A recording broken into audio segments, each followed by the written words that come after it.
What is up, and welcome back to another episode of Footy with the Boys. These episodes are coming with no consistency or normal schedule. Just because the Premier League has no normal schedule right now, The we are going to back go to through a back lot. in one day, bro. Oh, Two for yeah. one. I A should be twofer in getting the day? paid overtime for this one, just Jeez. saying. Mike, this is a twofer for producer P. Not a It is. twofer for me, you, or Nick. Nick, unfortunately, not with us today. Rest in peace. RIP. He is missing for undisclosed reasons. Please do not research. It is a touchy subject with him. His heart Uh gave out watching the Luton Town game, bro. It happens. yeah, he had a severe heart attack seeing Luton go up 3-2. Did not last long enough to see it turn around. Mike, how are we feeling today? Our first pod of the day. I'm good, man. Had the pleasure of watching Nick's solo pod with producer P today. Can't be with us today or tonight, but did a hell of a job by himself earlier, giving us a recap Probably of the best last week. pod so far.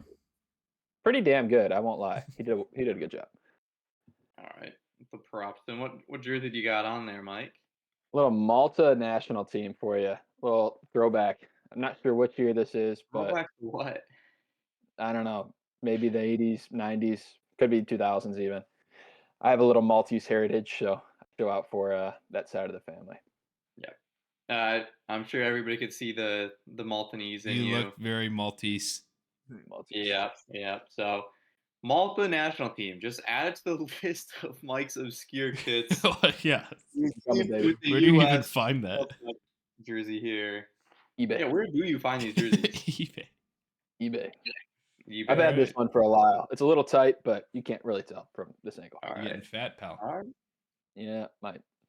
All right. And fat was the amount of goals that we got was just an obese amount in the weekend in Liverpool versus Fulham.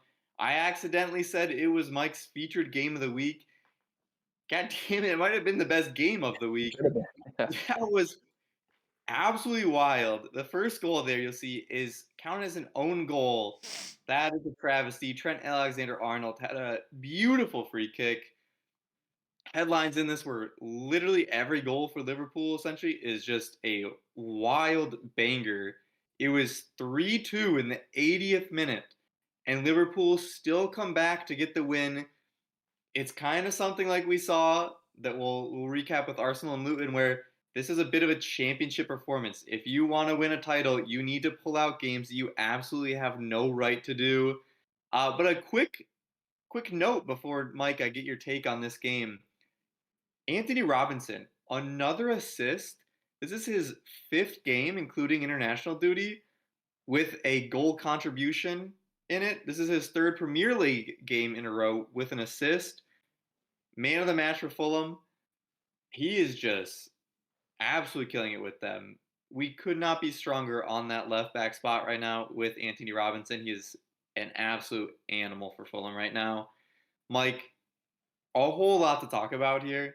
What was your initial reactions to watching this one and some of the goals that were scored here? My initial reactions were Liverpool were going to finally lose at Anfield, which was like, what the hell's going on? When I saw Decordova Reed score that header, 80th minute, I'm like, well, maybe Liverpool will get a tie here, but I mean, that's all they're playing for at this point. And then Mo Salah shows up, doesn't get on the score sheet, but provides an assist to who other than Wataru Endo with his second goal in the shirt. Class finish, insane. And then the homeboy, Trent Alexander-Arnold, getting the winner. Dude's on an unreal string of games at the moment. Gets a tie goal against City. I think he has a brace here. I don't know how they give that an own goal for the first one. I mean, maybe it goes off Leno, but it looks like it's going in without it. Um, Unreal performance from him, stepping into the midfield, playing right back. He could do it all. And to harp on your point about Anthony Robinson, really seeing strides in his game, which is great. I mean, he's always been defensively strong, a heck of an athlete, but he's coming into his own on the offensive side, making overlapping runs, finding those undercut balls or the crosses. And the ball he played, I mean, it was a great goal. It got overshadowed by every single one of Liverpool's, but in most matches, that's going to be a pretty damn good highlight. It just didn't turn out that way in this game. Um, awesome game.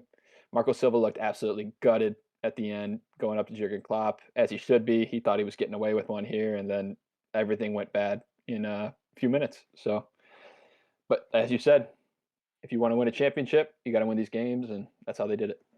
Yep. Championship level performance from Liverpool. Fulham, man, they have had a lot of devastating results, outplayed a lot of teams. I wouldn't say they outplayed Liverpool here, but up 3-2 in the 80th minute, you'd expect for at least a point in the game. Man, they have had some tough goes of it here at ends of games. Obviously, letting one in late versus Manchester United as well. Yep. But that was not the only game with a lot of goals, and actually it was the same exact scoreline today in our midweek game with Arsenal and Luton. Everybody circled this game on the calendar as an absolute banger of a match. Arsenal Luton, two absolutely top class teams. Oh my goodness, Luton, what are you doing? 3-2 up against Arsenal, but it only took 3 minutes for Kai Havertz to tie it up. But then they thought maybe they get a draw.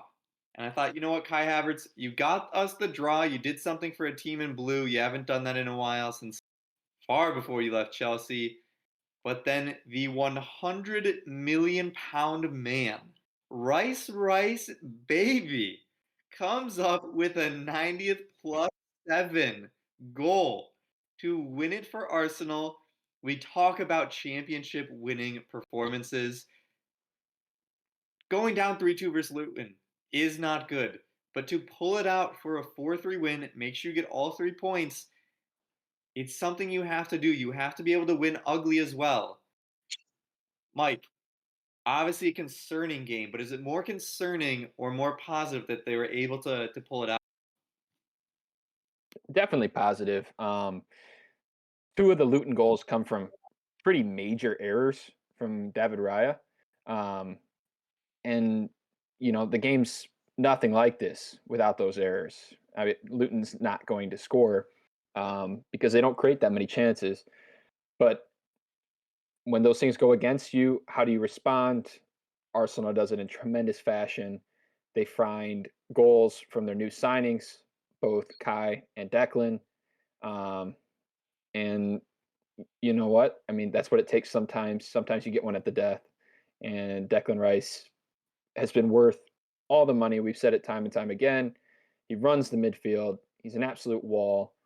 And I guess he can head him into in the air. So what can he do? I'm not really sure. He's done it all. He found a winner earlier this season, and he found one here. Huge 3 points for the Gunners. Yeah, and certainly with $100 million price tag on Declan Rice, I even had a lot of reservations about if he was worth that as a CDM. I thought that's a bit crazy. He has proven to come up huge in moments, giving them 2 wins now, I believe, on last second goals. So, Yep, that's right. I mean, those points, obviously not 2 wins, not worth 100 million, but the way he's played consistently and coming up with clutch moments, he's got that just clutch gene in him right now, and on his way to becoming a club legend. I mean, he's been worth it for them, no doubt about it. That Mitch We did have Trubisky clutch gene. yeah, clutch gene for sure. We had another game that Palmer predicted a 11-0 victory in earlier in our pod. The flu might have been getting to Palmer Off by here. 1, dude. Off by 1. Off by technically 1 Just a digit. digit. That digit Just a would Yeah. be worth 10 goals. Dude, it But was so the close. Korean guy with the goal, man, ever since he was dubbed the Korean guy, he was doing well before that, but has been banging them in pretty consistently here. I mean, Wolves when you're have a really representing good. North and South Korea. No, I don't think so. No, it's just the South. But Mike, We need to fact obviously check not this. that impressive for a win versus Burnley. Burnley obviously just beat Sheffield, but other than that, have not shown much here. Anything that stood out to you in this one that you want to go into? Um, they did what they needed to. Hwang Chen is in an unreal run of form. He's sneakily one of the better attacking players in the Premier League right now, especially with his goal contributions and assists, like playing really at a high level. And yeah, Burnley's not great, but they're coming off an absolutely unreal performance. So to get the win here and hold them to a clean sheet, it's a good performance for the Wolves. I believe Kolyosho came off with an injury in this one, so Burnley had some hoping that he legit chances too. I was comes watching back. a little bit. Yeah, Burnley has decent players. They're just not putting it really all together Yeah. quite so much. And you saw it a bit against Sheffield, where I think when the level's a little lower, they're able to connect those final dots, but those dots Yeah, get a lot harder to connect against better opposition. competent back line. Yeah. But these are not the only two midweek games. There are a just shit ton of midweek games. We have a weird schedule with this podcast, and it has been partly because there are just a weird amount of midweek games. So we're gonna run through the midweek games, run through some of the top ones there, then we'll get into the weekend games. But the first one for the midweek, Mike, I don't think we can go anywhere but this one as the top game. Aston Villa, Manchester City. I agree. Manchester City just got a draw versus Tottenham, have not looked the unbeatable team that they kind of once were, or at least I saw them as, is just some crazy juggernaut at the top. I think people are starting to smell blood and understand, okay, we can play Man City, we can get a result rather than being kind of scared of the boogeyman here. Aston Villa has been a team that has been in crazy form, very good. Unai Emery is working his magic. What are you expecting to see from this game, Aston Villa, Man City? Do you think Aston Villa continues to play a little bit more free in possession, or do you think they start sitting back and play Man City how they've been used to being played? I think it would be wise for them to sit back a little bit. They didn't have that great of a performance this last weekend with a draw against Bournemouth, um, who is a much less threatening team, especially in the attack. And Man So, City, really. yeah, that's my hot take of the week. But I think if you come out just playing loose, like they tend to do against City, it could really burn you. That being said, City's looked really shaky in the back. Like this is uncharacteristic. They're usually absolutely locked down. It's hard to get a goal past Ederson, let alone a few, which they've let up, double-digit goals in the last, um, I don't know, 3 games combined or 4 games combined, which is crazy. 4 against Chelsea, 3 against Tottenham. Um, that's unreal. And Rodri is suspended this game, so that's less protection even for the back line. I don't know who plays that defensive mid, whether it's Akanji, Stones, or if Calvin Phillips gets pulled out of the grave, possibly. Um, so yeah, this one's kind of up for grabs. I would think Villa's kind of happy to play City at this moment when they look so weak. They think they probably can get a result. I would still give City the edge, um, but this should be a good game. I'm excited to watch this one. Yeah. And one thing to note here is Man City in some bad form. Aston Villa just 1 point behind them. So if Aston Villa were to get a Wow. win here, Man City would drop into fourth, maybe fifth place. Imagine that Manchester City dropping that far. They're already 6 points behind Arsenal. Obviously, Arsenal has an extra game, but it could start getting a little bit scary for Manchester City if this kind of dip in their form continues. So, huge game to watch. There are two teams that are really in some big races here for that top four for them here. But we go to our next game, and this is a game that we've been actually circling for the entire season. Manchester United, Chelsea. It's not the same as a Villa City where you are seeing two at the top of the table battle it out for points that are so sorely needed. It is two that are in, I guess Manchester United's a bit closer to the top, but two that still really need points, but are not exactly going to be playing the most amazing football out there. You would say from attacking patterns and passing patterns, Chelsea probably looks the more attractive conventionally in the way they play, and Manchester United have the more points. Mike, how do you see this one playing out? Who do you see ending up on top here? This is like Burnley Sheffield on the weekend. If Burnley and Sheffield had a lot more fucking money, that's kind of how I see this one. Burnley Um, Sheffield steroids.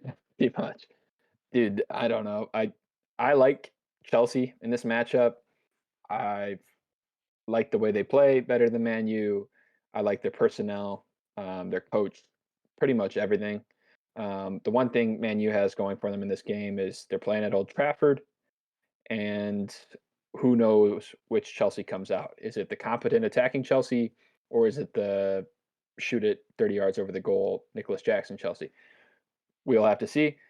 I think it's an ugly game, and it's not a wide goal margin. I like Chelsea. What do you think, Jared?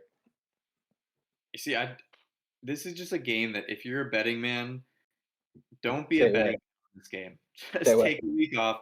This is both these teams are rather inconsistent, but Manchester United is pretty consistently terrible at defense. But Chelsea's also pretty consistently bad at attacking. So I think it just comes down to if Chelsea can finish their chances, if Manchester United can have their moments of brilliance in the attack. Almost Yeah. all their attackers are pretty out of form, other than maybe Garnacho. So I think Yeah. this game, I think it very much so could be like a 1-1 draw where they both get kind of shitty goals, and then that's just it. But I just there's something in me that says Manchester United's going to have just a 1-0 terrible looking win with Chelsea attacking them the entire game and Chelsea missing chance after chance. But like this is like a very interesting game just to see what happens here. It's just kind of one of those games that you're not going to see top quality that Manchester United Chelsea might promise, but oh, it's going to be so entertaining. And there's going to be so many memes, jokes, everything you could imagine are going to be coming from this game. It's going to be just pure entertainment. Dude, Uh, at one point, this would be like rivaling El Clasico in the matchup of how yeah, good it is, how good the squads are, and look how far they've fallen. It's hilarious. It's kind of sad, but it's absolutely hilarious. yeah. I think the Prem's a better place when they're both good teams, but it's a bit more of a funny place when they're both. Yeah. But we go to teams that I don't know. West Ham has kind of fallen off a bit. It's West Ham versus Spurs. If you would have said this game about 5, 6 weeks ago, Tottenham West Ham, No brainer. West Ham were kind of flying. Tottenham was top of the league. This was looking like a massive matchup in terms of just top teams. Now it's kind of a Tottenham need this. Tottenham need it. West Ham, they've kind of started sliding a bit. But Tottenham, if you look at that last five results, three losses and one draw, they have gone from first in the table to 9 points out of first and sitting in fifth place, just 1 point above Newcastle. Obviously, injuries have played a huge factor. I know that one draw is against Manchester City, so it means a little bit, but Mike, how badly does Tottenham need a win? Get back to their winning ways here. Yeah. They do. They do need a win, and they need to continue that what they showed against Man City. I mean, if you're scoring 3 goals, most of the time that's good enough. Even if your defense is banged up as it is, you're able to score some goals and play sort of competent defense, minimize the chances. You should get a result. So Son stays on form, which he looked phenomenal against City. I like Tottenham's chances here. A lot of points are going to go all over the board. There could be a whole lot of changing in position this week. This is a huge one for Tottenham. Yep, absolutely. And similarly, looking at a West Ham perspective, a win here with a lot of other matchups that are pretty close around them, they could get themselves back into kind of that conversation where they were earlier. Yeah, they've had their skids, That's true. but 2 wins and a draw in their last three. If they win this one, they're back in a conversation for a European spot, which obviously they just won the Europa Conference League, but I don't think that they're necessarily expecting Europe that often, and this could be a good chance with some other teams being on a down year. And the last one that we're going to go into a lot of detail is another one of these interesting matchups that are really kind of similar in how they are and how they play is Brighton versus Brentford. They're both teams that don't necessarily have crazy talent all across the board, but have some crazy talented players and have been very good at getting results with some good managers. Obviously, Brighton had a lot of expectations for them at the start of the year. Brentford, maybe not as high, but both teams are going to be really looking for a win here. And Mike, who do you think picks it up? I would say Brentford has a bit more momentum running into it. Yeah, they definitely do. And These are they played buzzing. some. Yeah, they're definitely buzzing. Brighton, the goals aren't quite flying right now. They're banged up. They're missing so many key players. Um, so I think Brentford has the momentum, and yeah, I think they'll get the win. Is it I time to could see some. panic for Brighton if they lose? They have dropped from top four contention to this would potentially put them outside the top 10. Maybe, but I don't really know what there is to panic about. I think the expectations for this team were pretty high based on what they did last season, and what they did last season was a little bit of an anomaly. They had a barren squad, some unknown players, an unknown coach, and they just put together some really good performances. Um, but when you lose some of those big names, when they don't have Stupiñán or Lamptey or even Ansu Fati available right now, Solly Marsh, like the list goes on and on. Um, some of those matches, they're just not going to go your way. You're not going to get the points. I think from all these teams that are in a close area to them, they're they lack the amount of depth that's needed. So I wouldn't panic all that much. They would like to be higher, but I think this is kind of more of a reality check than a panic. All right. Now we'll run through the rest of the games here just so you know what's coming up. Not going to go too far into these, but Mike, I'll give you one statement on each game here. Everton, Newcastle. Fuck you, Anthony Gordon. I can double down on that. The little rat, he's been a little successful lately, but He's Everton playing needs. very well. Yeah, but we won't mention that too much. Sheffield, Liverpool. The house on Liverpool. Put it. Absolutely. Uh, Fulham, Nottingham Forest. Hopefully Fulham does what they did last week. They'll get a win. Yep, that is a violently mediocre game right there. But Stupid. a lot of Americans involved. And then we end it with, you know what, I said violently mediocre, but that might be a little bit more applicable to this one. Crystal Palace, Bournemouth. What's a phrase for this one? Um, Chris Richards, Chris Richards, maybe. man of the match in his last game, playing as the center defensive mid. A big game there. But now we move into the weekend games here to preview. And we started off with the Big Six. The first one, not much to say about this one. Luton, Manchester City. I guess the biggest thing is, can they finish the job that they tried to start against Arsenal? Dude, they played the best team so well. I mean, they got a tie against Liverpool. They almost get one against Arsenal here. Comes down to the 97th minute. It seems like a no-brainer. City wins this one, but maybe the Hatters have something, Yep. up their hat. The Their Luton sleeve. Town is just like the epitome of the most scrappy team. Bro, how many games are there this week? Holy shit. Dude, the games are A just coming lot, hot man. and heavy What there. is going on?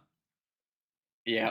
Two for Well, each team. it's getting near to Christmas, so they ramp up that schedule a bit here. But yeah, Manchester City absolutely should win this. Should take it as an easy one. But Luton is the most annoying team in the world to play. They just find a way to get the craziest results. But hopefully they don't. Our Toffees need to get out of there as soon as possible. We go to our other Manchester team in the Big Six. It is Manchester United playing a very hot Cherries team.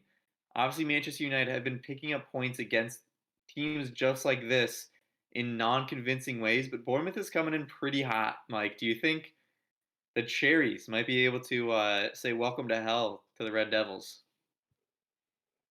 I can see them getting a draw. I don't think they have enough to win this game. This seems like one where Manchester United won't play all that well, but they'll end up getting the result with a kind of a fluky goal or penalty, something like that. Um, you think the Cherries stand a chance here? What do you think? I think this is Diego Dallo or Scott McTominay in the 82nd minute getting a Yeah, winner. That's like just written all over. That's Manchester United City in a nutshell. Is just that goal at that time. But man, I Bournemouth have like an exciting team, and obviously Tyler Adams is there, so I wanted them to stay up and do well, so he can come in and play for them. But yeah, Manchester United just finds ways to get terrible results or great results through terrible ways. So I'd imagine this will be somewhat that's similar what it to seems that. like. I bet if Yeah. Bournemouth beats Crystal Palace and then Man U, that Nick will take them back under his wing. Oh yeah, Oh, 100%. A hundred definitely. percent. He'll be back with big old hearts in his eyes. You know. Yeah. They'll be the ones Forgive to me. break the streak of teams, lowly teams beating or losing to Manchester United by one. So if they can break that streak, it would be interesting to see. But now we go into one with the Tottenham Hotspurs. We've talked a lot about their struggles, their injuries, their depth. Don't need to beat a dead horse here, but man, it's going to be tough going up against a Newcastle squad that has looked pretty decent recently. Mike, do you think Tottenham are the favorites here? Looks like they're a slight favorite here by the odds makers, but who are you giving the edge to? I give the edge to Newcastle. Both teams are missing players. We've said that, but Newcastle has more people available. Definitely a more complete squad at the moment. They have a functioning back line with two proper center backs, which you can't say about Tottenham at the moment.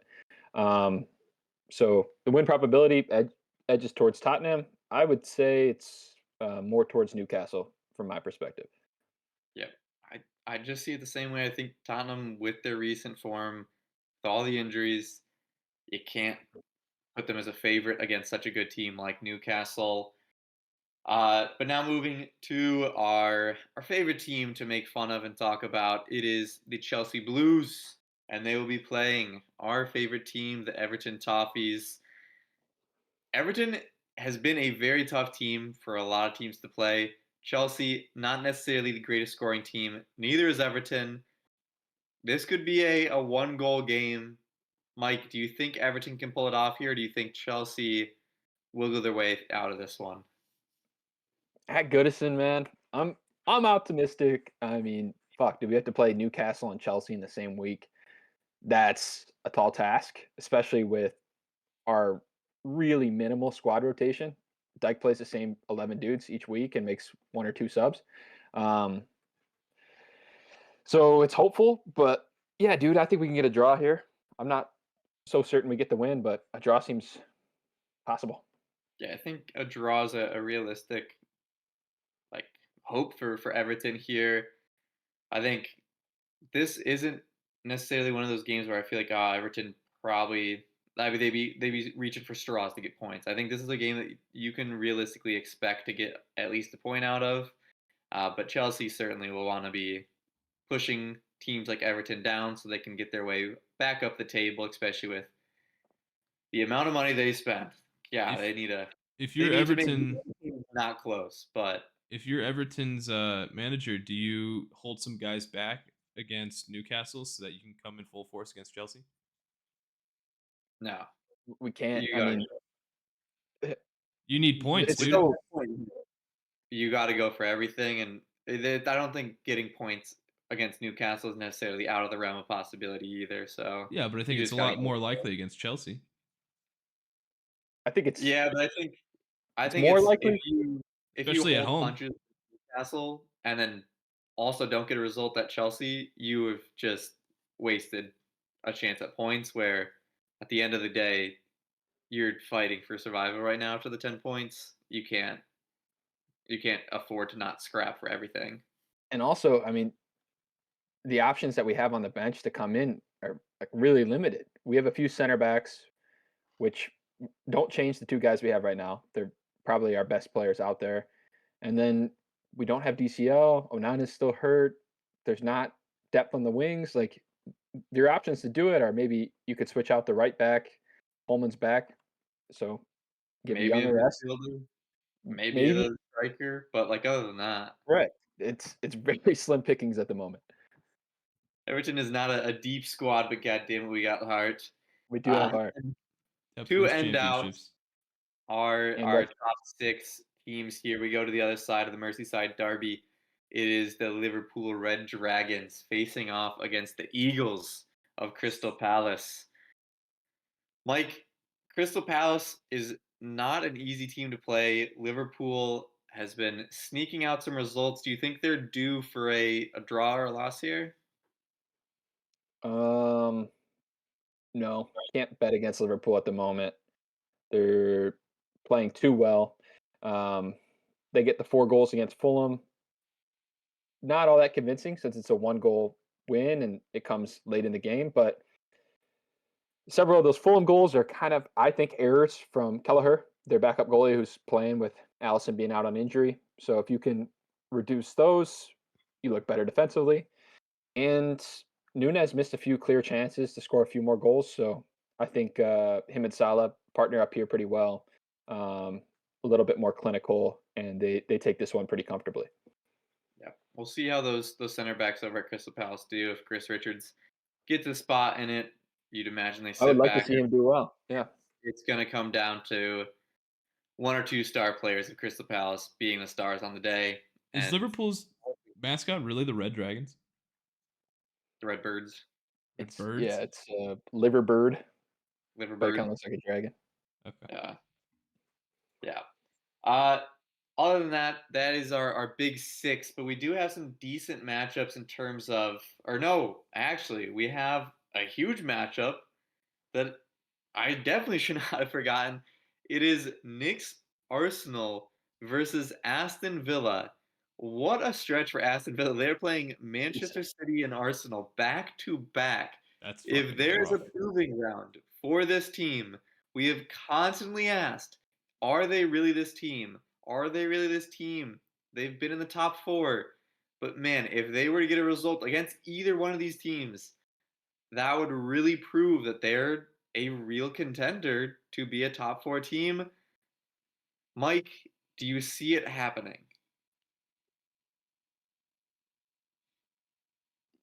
Yeah, like I think their chances against Arsenal aren't horrible. Arsenal hasn't looked great. They've conceded a lot of goals over the last couple games against not that great of opponents. And Aston Villa is significantly better. Um, I wouldn't give them the edge. I'd still give Arsenal the edge. They're more complete, but this is a chance. I think Aston Villa is happy if they get a win this week, whether it's against City or Arsenal. I think that would show a lot. Yeah, I think you have 2 chances to make a huge statement in the league. This Unai Emery coming back to face Arsenal. So a bit of a revenge game there. Take that into consideration. Could have his players a little extra amped up for this one. If you had But to pick Aston Villa to beat City or Arsenal, which one are you more confident with? I think I know Arsenal's better in terms of points form, but I still think I'd choose Aston Villa to pull off the upset against Arsenal rather than Manchester City. I think Manchester City would respect them a lot, and they're needing a big win, so I think they come out guns blazing. Where I think Arsenal might be sitting a little comfortable and might be due. Hungry dog runs As faster. You hear that, Nick? he doesn't, because he Slander. is he He is will. He will tomorrow, maybe. 34 he's minutes. Mark out. it.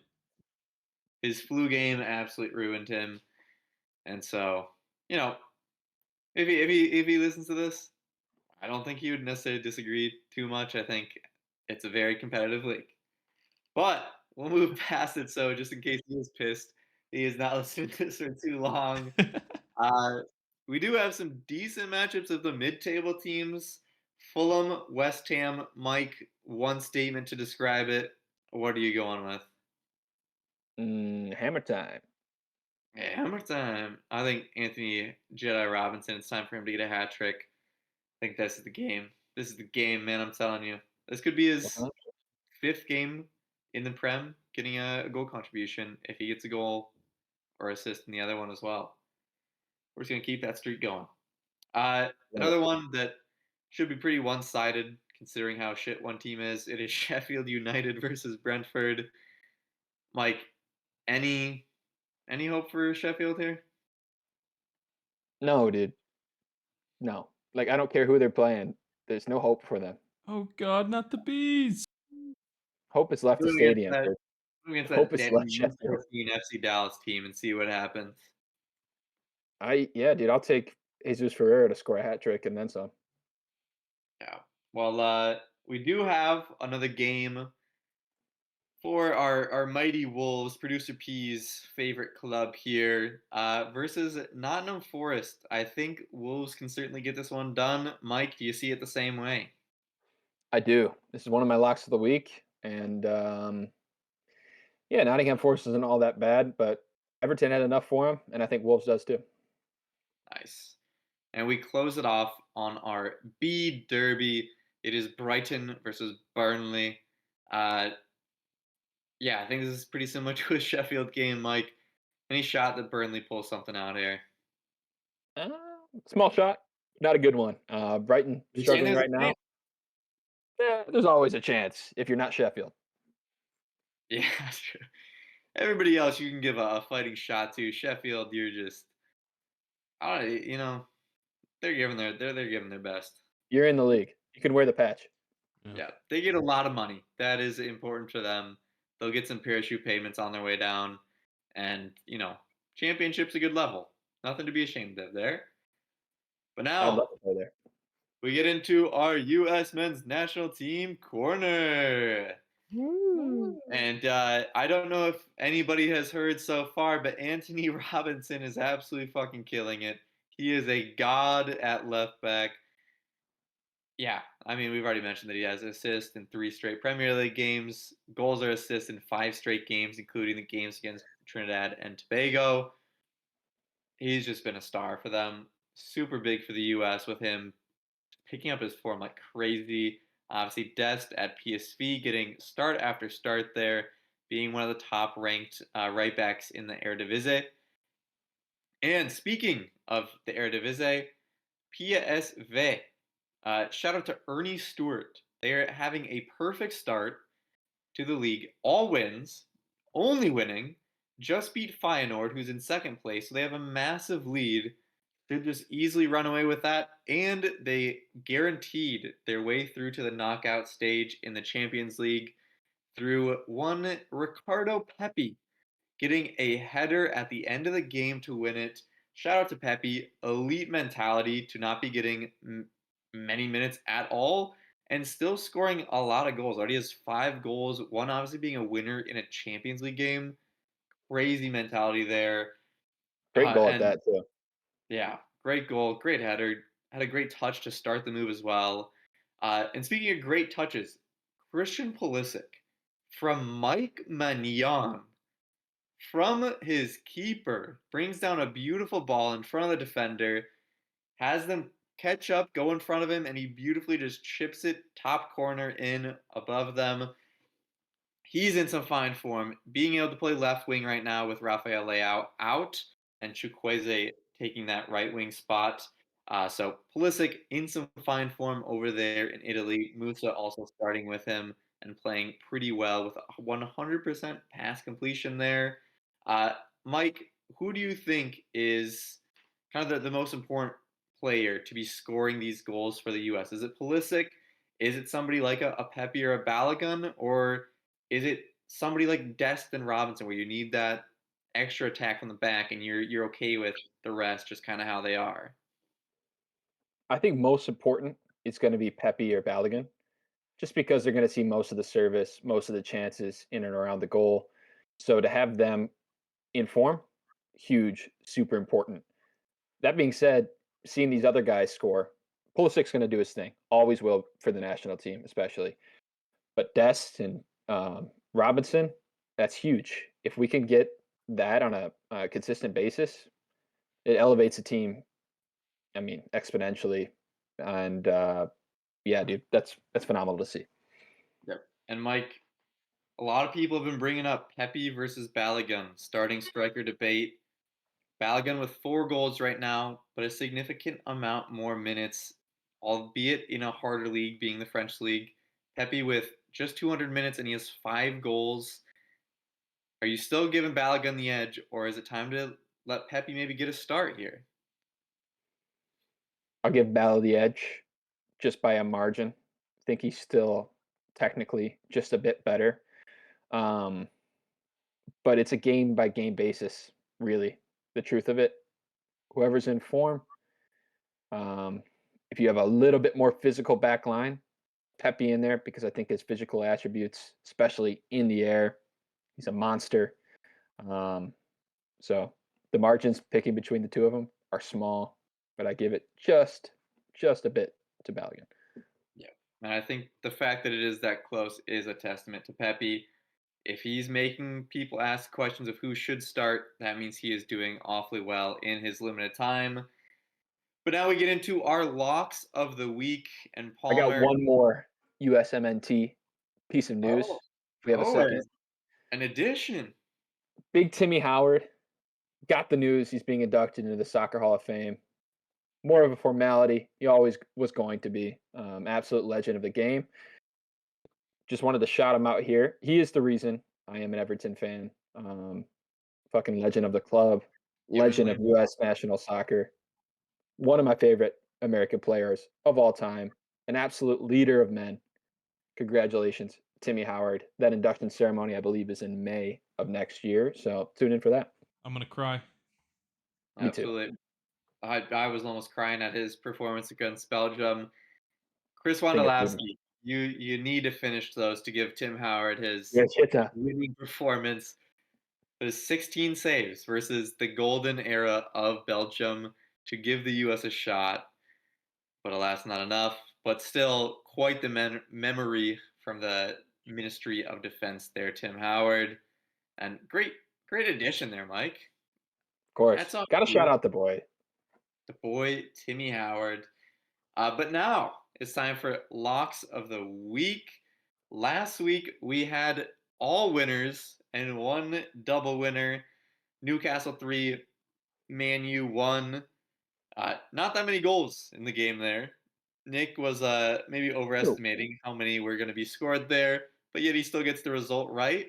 Uh, Jared, wow, what a wonderful mind that guy has. What a brain on this guy.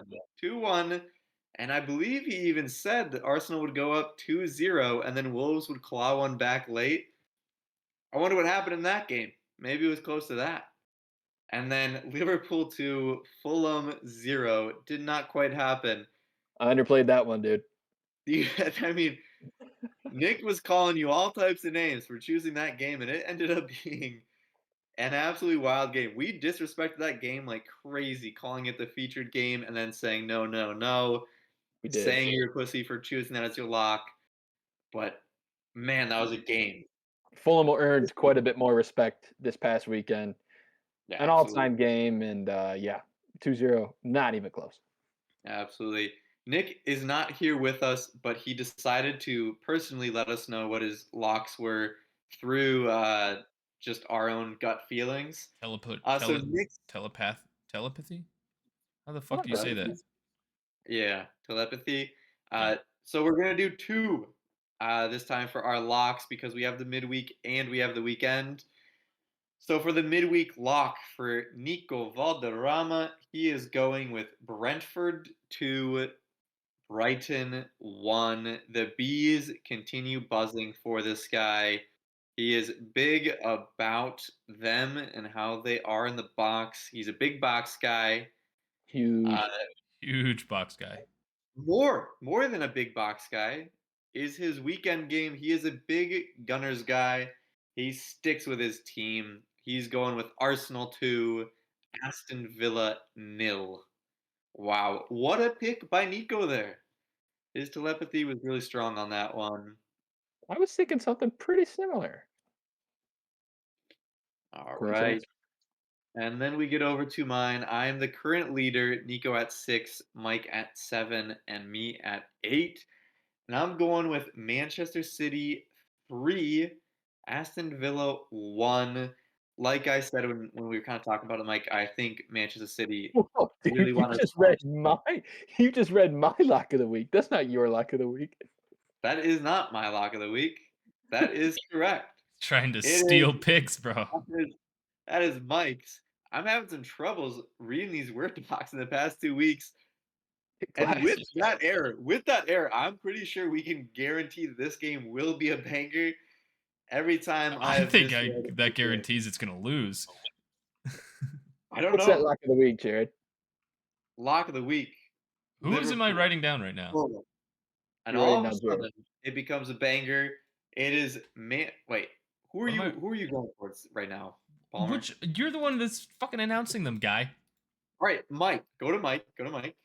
Okay. Mike is doing Manchester City 3, 3, Aston Villa. Aston Villa 1. Mm. And my second game for the weekend, I'm taking Palmer's Wolves. 2 goals. Wow. I'm taking the mighty Nottingham Forest. 1 goal. No faith in Nottingham Forest there against the Wolves. And that's probably right. Now then, for my actual locks, got you guys a little pump fake on that one. I am going with Spurs 2, West Ham 1. A lot of doubts about injuries, but I think the Spurs pull it out against West Ham, who I don't think have been necessarily the greatest side in the last, I don't know, second half of the first half of the season. And then in the weekend game, I am going with Liverpool absolutely smashing Crystal Palace 3-0. Liverpool over Crystal Palace. The Redbirds beating the Eagles. It's a bird battle. And now we get into our, I don't even know if it's our favorite segment, our weirdest segment, whatever it is our one question with producer P. It's a Party little bit of P, everything.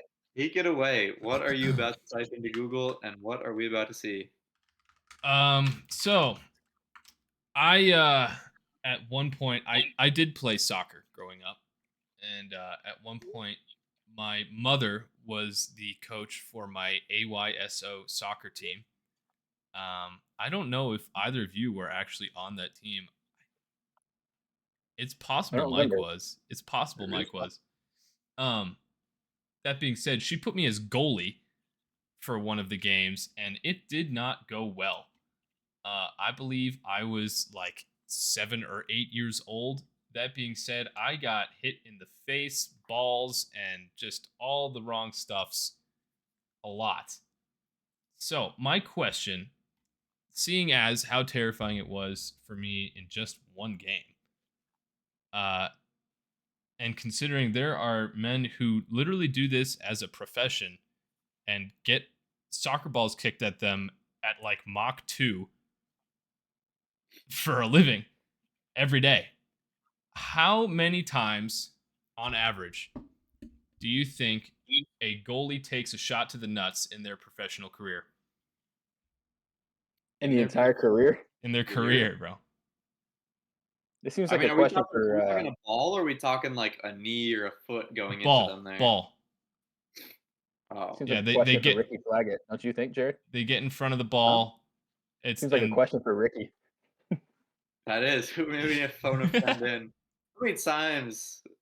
I think if you ask his teammate Wes, that would be a tougher question. He had a bad scare with that one, but I don't know. I feel like not that much. Maybe in like 2 to 3, maybe. Ball into balls in a two to career? three. Oh, dude, I'm Ball to thinking, I don't ball. know, That feels couple awful dozen. low. Yeah. That does not feel awful low if you're in a professional I Dude, feel you're like just getting your body in front of the ball. Doesn't matter where I it know, but hits. Yeah, most of the time you're going with your arms, but yeah, I Yeah, don't know. but I mean, like, you know, you but at you the come pro up to level, someone who's gotten past the defenders, a quick breakaway, you have to run at him. He tries to chip it, fucking whiffs, and hits you right in the nuts. I feel like that happens all the time. I can like pretty confidently say that I don't think I've ever seen a keeper get hit in the nuts with the ball. So I just can't put a large number on that Do you if think I've a lot never of seen keepers it wear cups? live. Mm, I don't think so. I don't think so. The most often I've seen something like this is if it's like a 1v1 and the attacker tries to shoot the gap, tries to like mag the goalkeeper, and Yeah, they'll kind of like sit down on it. right. So it's not all balls, it's a lot of butt. But yeah, dude. I don't know. I'd say some like slight contact to that region pretty often. Direct shot, pretty infrequent. Yeah, are we talking direct shot? Or are we talking some glancers? That's a tough. That I don't know.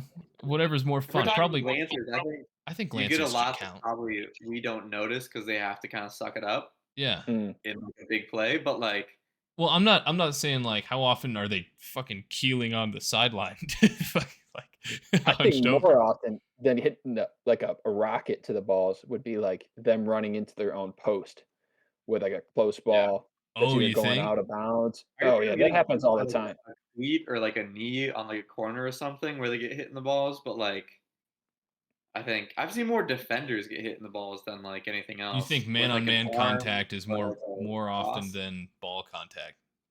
Man on man or man on post for sure. Yeah. Yeah. All right. Well, man, when we get to the second podcast of the day, there's not a lot of good things that can happen. So we should probably just end it here. But obviously, a lot of games coming up with the Christmas season coming around, Boxing Day coming up. A lot of big games as we get into kind of the thick of the season here. So hit the subscribe button so you don't miss anything. Like the video, like it, and then comment what you love about the new format with Party P here, or Producer P, getting all this producing magic done for us. Wow. But until next time, go Toffees. Go watch Scott Peace. Sterling. It's fucking great. Everton's getting 6 points this week. You heard it here first. Holy shit. Fun. 6 pointer.